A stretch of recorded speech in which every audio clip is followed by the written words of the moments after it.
আমি রান্না চলে এসেছি আবার। এখানে দেখো চারাপোনা মাছ নিয়ে এসছে। এগুলো হচ্ছে রুই মাছের চারা। মাছগুলো একটু বড় ছিল, আমি মাঝখানে কেটে নিয়েছি। এটা আজকে রান্না করব একটু, মানে সেটাই তোমাদের সঙ্গে শেয়ার করছি।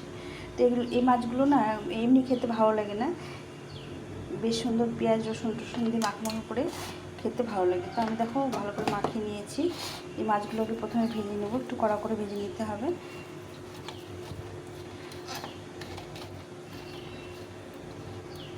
বড় মাছ তো এখন খাওয়া যায় না, প্রেশার সুগার বিভিন্ন রকমের জন্য বড় মাছ খেতে মানা করে। তো একটু ছোটো মাছগুলো আমরা খাওয়ার চেষ্টা করি। এই মাছগুলো খেতে আমার ভীষণ একদমই ভালো লাগে না, কিন্তু কী করবো, অগত্যায় খেতে হয়। তো বন্ধুরা, এই মাছগুলো তোমরা কীভাবে খাও, আমি আজকে কীভাবে রান্না করছি সেটা তোমাদের সঙ্গে শেয়ার করছি। তোমরা সম্পূর্ণ ভিডিওটা দেখা অনুরোধ রইল, দেখো, স্কিপ করো না। যদি ভালো লেগে থাকে তাহলে লাইক করে বন্ধুর সঙ্গে অবশ্যই শেয়ার করে দিও। তো প্রথমে আমি মাছগুলোকে ভালো করে মেখে নিলাম।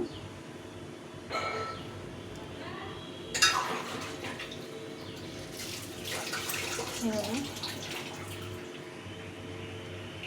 কড়াইটা গরম করে নিয়েছি, পরিমাণ মতো তেল দিয়ে দেবো। মাছগুলোকে ভালো করে ভেজে নিতে হবে।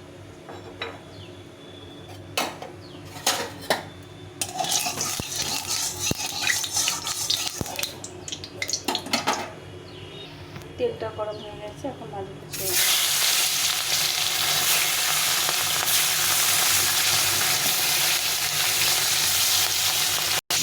এখানে আমি একটা মশলা করে নেব। তো এখানে দুটো পেঁয়াজ কেটে নিয়েছি একটু ডুমো করে, তার সঙ্গে এই 4 কোয়া, বেশি না 4 কোয়া রসুন দিয়ে দেবো। বেশি রসুন দিতে ভালো লাগবে না খেতে। এখানে একটা টমেটো নিয়েছি, গোটা একটা মাঝারি সাইজে টমেটো নিয়েছি, একটা আদা আর 1 চামচ জিরে। এই পুরোটা একসঙ্গে সুন্দরভাবে পেস্ট করে নেব। আর এর মধ্যে দিয়ে দেবো 3টে লঙ্কা, শুকনো লঙ্কা দিয়ে দিলাম, দিয়ে পুরোটা পেস্ট করে নেব। মাছগুলো ভাজা হয়ে গেছে, তখন লাল লাল করে ভেজে নিয়েছি, একদম কড়া করে ভেজে নিয়েছি। এরকম কড়া করে ভাজলে না খেতে ভালো লাগে। এগুলো মাছ একটু নরম হয় তো, চারাপোনা মাছ, তো এরকম করে ভেজে নিলাম সবগুলো মাছ।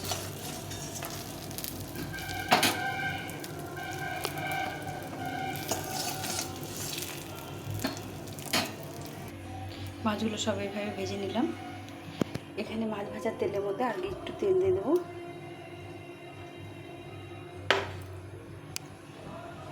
এখানে আমি পেস্টটা করে নিয়েছি, দেখো, আদা জিরে লঙ্কা ধনে, মানে জিরে শুকনো লঙ্কা পেঁয়াজ রসুন টমেটো সব বেটে নিয়েছি একসাথে। তো এখানে তেলটা আমি গরম করতে দিয়েছি, তেলটা গরম হয়ে গেছে। এর মধ্যে আমি দিয়ে দেবো একটা শুকনো লঙ্কা ফাটিয়ে দিলাম, দিয়ে দেবো পরিমাণ মতো জিরে। এখন আমি এই মশলাটা পুরোটা আমি দিয়ে দেবো। ফোড়নটাকে একটু ভেজে নিই, একদম পোড়ানো যাবে না, এইভাবে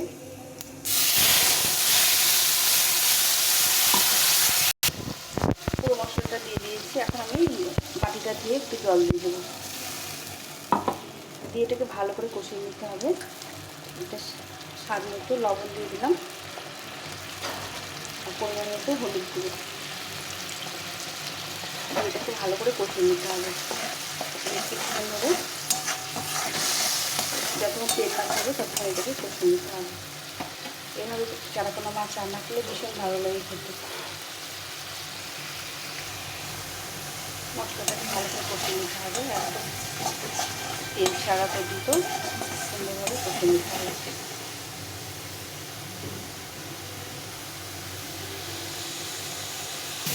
মশলাটা ভালোভাবে কষা হয়ে গেছে, এখন আমি একটু জল ফুটে রেখেছিলাম, জলটা দিয়ে দেবো।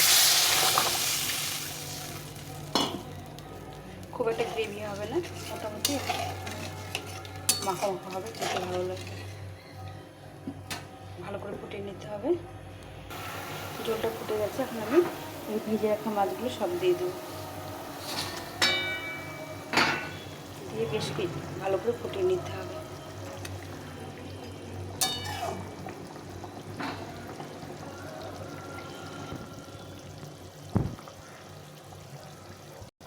জলটা ফুটে গেছে ভালোভাবে, সামান্য একটু মিষ্টি দিয়ে দেবো, তাহলে খেতে ভালো থাকে। একটু ভালো করে ফুটিয়ে নিয়ে নামিয়ে দেবো।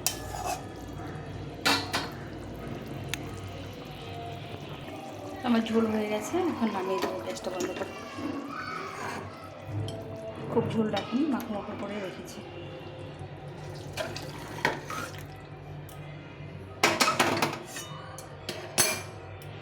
তো বন্ধুরা, কেমন লাগলো তোমরা অবশ্যই কমেন্ট করে জানিও। আর এইভাবে একবার বানিয়ে খেয়েও ভীষণ ভালো লাগে খেতে। তোমাদের যদি ভালো লেগে থাকে লাইক করে বন্ধুদের সঙ্গে অবশ্যই শেয়ার করো। এখন এখানে রাখছি, সবাই ভালো থেকো, সুস্থ থেকো।